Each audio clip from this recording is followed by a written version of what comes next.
नमस्कार दोस्तों, मैं सौरभ तिवारी यूसीआई डिजिटल सरकारी नौकरी पर आप सभी का हार्दिक स्वागत और अभिनंदन करता हूं। हम लोग हिंदी की प्रैक्टिस कर रहे थे और जो मिसलेनियस प्रैक्टिस है उसमें लगभग आज हमारी लास्ट क्लास है। इसके बाद हम लोग अपने टॉपिक पर फिर कंटिन्यू करेंगे और उसके बाद फिर इसी तरीके से हम लोग रिवीजन करेंगे, क्योंकि रिवीजन बहुत आवश्यक है। बस अगर आप चैनल पर नए हैं तो चैनल को सब्सक्राइब करिएगा, वीडियो को लाइक करिए, अपने दोस्तों तक शेयर करिए, कमेंट करके बताइए वीडियो आपको कैसा लग रहा है। और इन सब चीज़ों के साथ ही अगर आप आज भी अगर चैनल पर आ गए हैं तो आपको क्या करना है कि पहले वीडियो से उठाकर उसे पढ़ना शुरू कर दीजिए। आप देखेंगे कुछ ही वीडियो हमारे लंबे मिलेंगे, बाकी बहुत छोटे छोटे बहुत ही ब्रीफ में हम चीज़ें आपको समझा रहे हैं और हर चीज़ हम अपने एमसीक्यूज के माध्यम से आपको कवर करवा रहे हैं। तो कुछ भी आपका छूटने वाला नहीं है, क्वेश्चन आपका यहाँ से बाहर जाने वाला नहीं है। बस आपको क्या करना है कि विश्वास करना है यूसीआई डिजिटल सरकारी नौकरी पर, ठीक है ना। तो चलिए आज की क्लास का हम देखते हैं। पहला क्वेश्चन क्या है कि जिस भाषा का अनुवाद किया जाता है उसे क्या कहते हैं। जिस भाषा का अनुवाद किया जाता है उसे हम क्या कहते हैं, उसे हम कहते हैं स्रोत भाषा, सोर्स लैंग्वेज, ठीक है ना। स्रोत भाषा कहते हैं उसे। मान लीजिए हम अंग्रेजी से हिंदी में अनुवाद कर रहे हैं, एक कोई पुस्तक है वो अंग्रेजी में लिखी हुई है, इसका हमें अनुवाद करना है हिंदी में, तो ये क्या कहलाएगी हमारी, ये हमारी कहलाएगी स्रोत भाषा। अंग्रेजी क्या है, स्रोत भाषा हो गई इस अनुवाद के लिए, और हिंदी हमारी क्या हो जाएगी, हिंदी हमारी हो जाएगी लक्ष्य भाषा। बात आई समझ में कि जिस भाषा का हम अनुवाद कर रहे हैं, ट्रांसलेट करने के लिए जिस भाषा को हमने उठाया है वो भाषा हमारी स्रोत भाषा हो गई, और जिस भाषा में हम उसे कन्वर्ट कर रहे हैं, जिस भाषा में हम उसे ट्रांसलेट कर रहे हैं, वो भाषा कौन सी हो जाएगी, वो भाषा हो जाएगी हमारी लक्ष्य भाषा हो जाएगी, टारगेट लैंग्वेज हो जाएगी। क्लियर। तो स्रोत भाषा हमारा आंसर हो गया। लक्ष्य भाषा आपने समझ लिया कि लक्ष्य भाषा क्या होता है। अब मानक भाषा की हम बात करें तो मानक भाषा क्या होती है कि जो एक तरीके से किसी क्षेत्र विशेष में मान्यता प्राप्त भाषा है, वो लोगों के बीच में संपर्क को स्थापित करने में सक्षम है, वो हमारी मानक भाषा है। जैसे हमारे देश में क्या है, हिंदी और अंग्रेजी मानक भाषाओं के रूप में है जो कि संपर्क स्थापित करती है।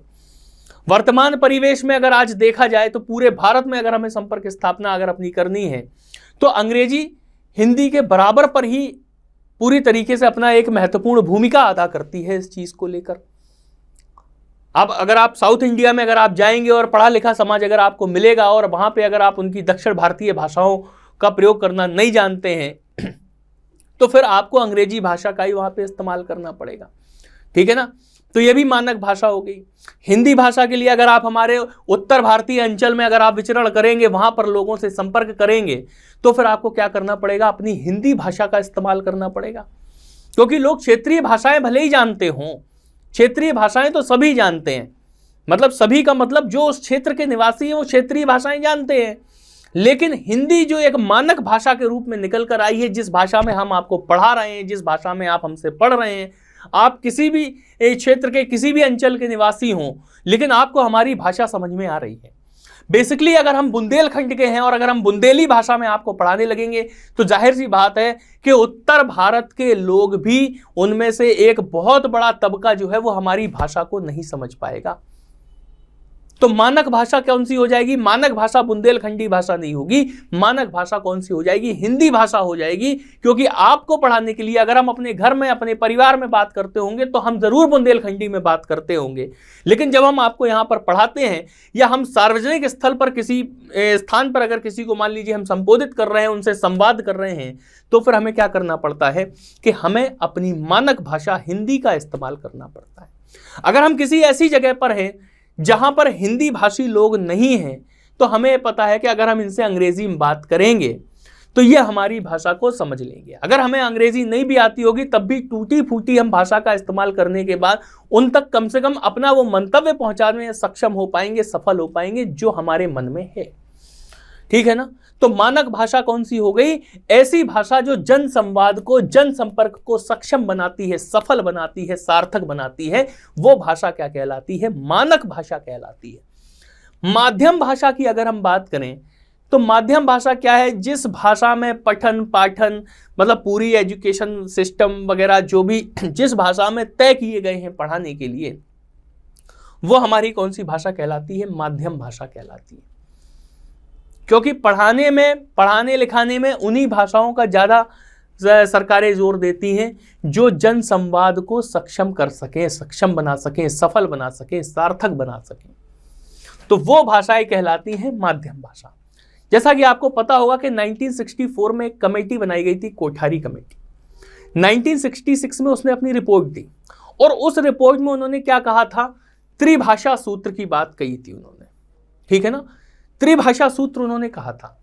क्या कहा था उसमें उन्होंने कहा था कि एक केंद्रीय भाषा होना चाहिए, मातृभाषा होना चाहिए, यानी कि हिंदी भाषा होना चाहिए।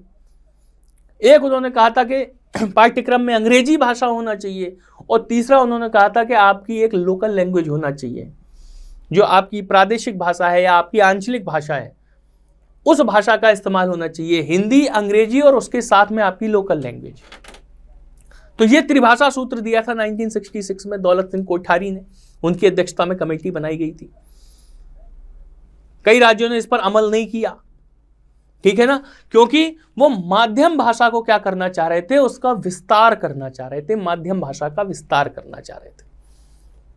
क्योंकि आज भी दक्षिण भारत में बहुत से लोग ऐसे हैं जो अंग्रेजी का बिल्कुल भी ABCD भी हो सकता ना जानते हो, या हिंदी का आबा सादा भी ना जानते हो, ठीक है ना। तो उसके लिए एक इस प्रकार का एक प्रयास किया गया था कि त्रिभाषा सूत्र उसके अंदर लाया जाए और लोगों में संपर्क को बढ़ाया जाए, सहजता बनाई जाए। इससे क्या होगा कि जब हम पूरे देश के अंदर एक दूसरे की वाणी को, एक दूसरे की भाषा को सहजता से समझने लगेंगे, तो हमारे अंदर क्या होगा? आत्मीयता का संचार होगा वहां पर।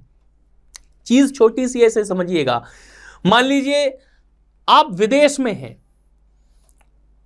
और आप मान लीजिए उत्तर भारत के हैं, आप कानपुर के हैं, और आप अमेरिका में हैं। अमेरिका में आपको एक व्यक्ति दक्षिण भारत का मिल जाता है, कहीं का, मान लीजिए केरल का कोई व्यक्ति मिल जाता है, तो आप वहां पर यह भूल जाएंगे कि ये दक्षिण भारतीय है और हम उत्तर भारतीय हैं। वहां पर केवल भारतीयता का भाव ही उभर कर सामने आएगा और आपकी आत्मीयता उससे जुड़ जाएगी। तो भाषा क्या करेगी? फिर वहां पर भाषा गौड़ हो जाएगी और आप दोनों लोग एक दूसरे को अपनी बात समझाने का, सिखाने का प्रयास करने लगोगे। उसके बाद आप संपर्क में आओगे और संपर्क में आने के बाद क्या होगा कि आपको वो दक्षिण भारतीय भाषाएं सिखा देगा और आप उसे उत्तर भारतीय भाषाएं सिखा देंगे। ऐसे कई उदाहरण हमारे समाज में देखने को मिलते हैं। तो माध्यम भाषा को इतना लंबा समझाने का उद्देश्य हमारा केवल यही था, त्रिभाषा सूत्र को बताने का उद्देश्य हमारा यही था। त्रिभाषा सूत्र से संबंधित प्रश्न हमारी परीक्षाओं में पूछ लिए जाते हैं, ठीक है ना। चलिए, तो ये चारों प्रकार की भाषाएं आपको समझ में आ गई होंगी। आगे बढ़ते हैं। जो सर्वनाम संज्ञा शब्दों के मेल से बनते हैं उन्हें क्या कहते हैं? पिछली किसी क्लास में, प्रैक्टिस क्लास में ही हमने आपको बताया था कि संज्ञा और सर्वनाम की सहायता से अगर कोई सर्वनाम शब्द बनते हैं तो उन्हें हम क्या कहते हैं? संयुक्त सर्वनाम कहते हैं। जैसे सब, कोई, हर कोई, कोई ना कोई, इस तरीके के जो उदाहरण होते हैं वो संयुक्त सर्वनाम के उदाहरण होते हैं। तुम दिन भर घूमते रहते हो में भर कौन सा अव्यय है?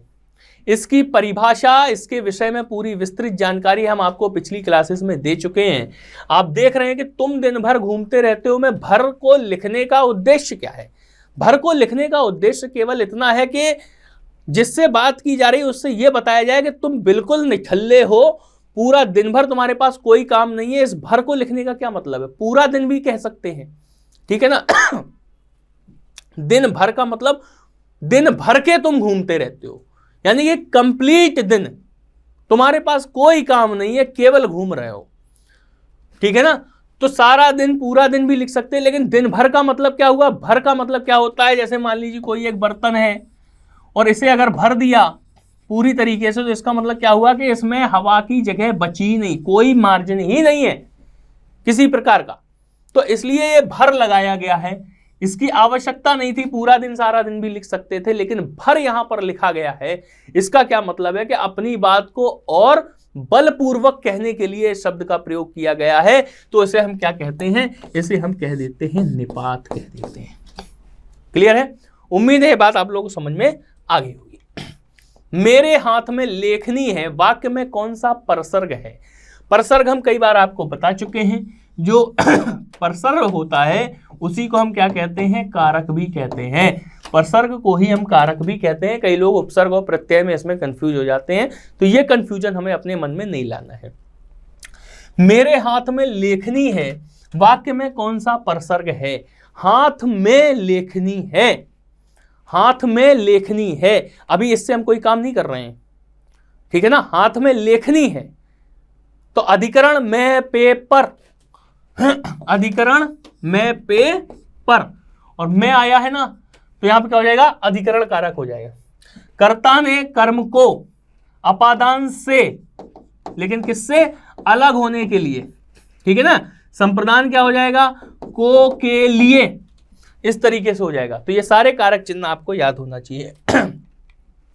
से, के द्वारा, से या के द्वारा हम पेन से लिखते हैं या हम पेन के द्वारा लिखते हैं, एक ही मतलब तो हुआ ना। हम पेन से लिखते हैं या पेन के द्वारा लिखते हैं, तो से या के द्वारा किस कारक का प्रसर्ग है, ठीक है ना। किस कारक का प्रसर्ग है, यानी कारक चिन्ह है या विभक्ति है, ठीक है। तो अपादान क्या हो जाता है, को के लिए, करण से या के द्वारा, ठीक है ना। हमने आपको बताया था अपादान से का मतलब क्या होता है, अलग करने में। करण से का मतलब क्या होता है, जब संपर्क स्थापित रहे, वो करण से होता है। संप्रदान को के लिए, अधिकरण में पे पर, ठीक है। ये कारक चिन्ह सारे आपको याद होने चाहिए। वाक्य में वह मुझसे अलग रहता है में कौन सा कारक है, मुझसे अलग रहता है, यानी कि उसका हमसे संपर्क क्या हुआ, समाप्त हो गया। और जब संपर्क समाप्त हो गया, से का इस्तेमाल हो रहा है, तो हम उसे क्या बोलते हैं, अपादान से। अपादान से अलग करने में क्या होता है, जब अलग करने की बात होती है तब अपादान में से का प्रयोग, से का प्रयोग अपादान में होता है, अपादान कारक के अंतर्गत होता है। तो अपादान से अलग करने में, करण से संपर्क स्थापित रखने में, ठीक है ना। अधिकरण में पेपर, संप्रदान को के लिए, ठीक है। चलिए, रविवार है वह घर पर ही रहेगा, रविवार है वह घर पर ही रहेगा, रविवार है वह घर पर रहेगा, रविवार है वह घर पर ही रहेगा। दोनों वाक्यों में कोई फर्क नहीं।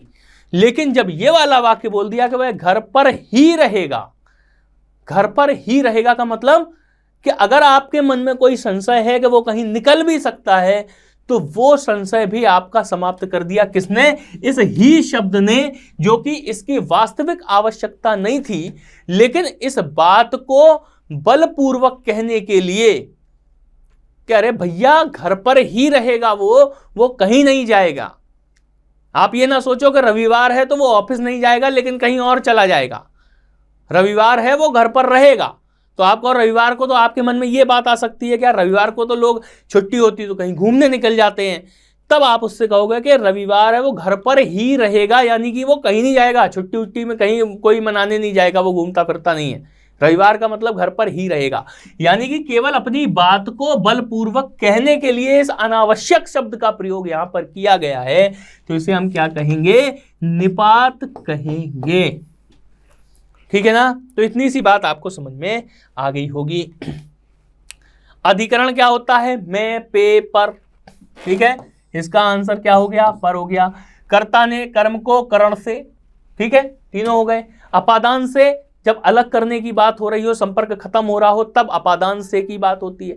संपर्क स्थापित रह रहा हो तो करण से की बात होती है, ठीक है। चलिए, कर्ता कारक वाला वाक्य छांटिए। मोहन को जाना है। अब आपको पता है कि कर्ता ने कर्म को, कर्ता ने और कर्म को, कर्ता का चिन्ह क्या हो जाएगा, ने हो जाएगा, कर्म का हो जाएगा, को हो जाएगा, कर्म का चिन्ह। तो आप सबसे पहले वाक्यों में ढूंढने लगोगे कि ने कहां है, और आप देखोगे इनमें तो चारों में को है, चारों में ही को है, जबकि कर्ता की पहचान तो ने है। तो अगर आपने रेगुलर क्लास हमारी देखी होगी तो आप उसके अंदर समझ पाएंगे कि किस तरीके से इसमें छांटना है। वाक्य तो हमें कर्ता कारक वाला छांटना है। तो हम देखें कि विमा को पुस्तक दे दो, विमा को पुस्तक दे दो, कोई और काम कर रहा है, ठीक है ना, तो विमा यहां पर कर्ता नहीं हो रही है। शाम को मत आना, तो शाम तो मतलब कर्ता नहीं है। शीला को रोटी खिलाओ, ठीक है ना, शीला थोड़ी खिलाएगी, शीला तो खाएगी रोटी, है ना, लेकिन मोहन को जाना है, मोहन स्वयं ही जाएगा। और जो स्वयं काम करता है वो कौन होता है? वो कर्ता होता है, वो सब्जेक्ट होता है। बात आई ना समझ में?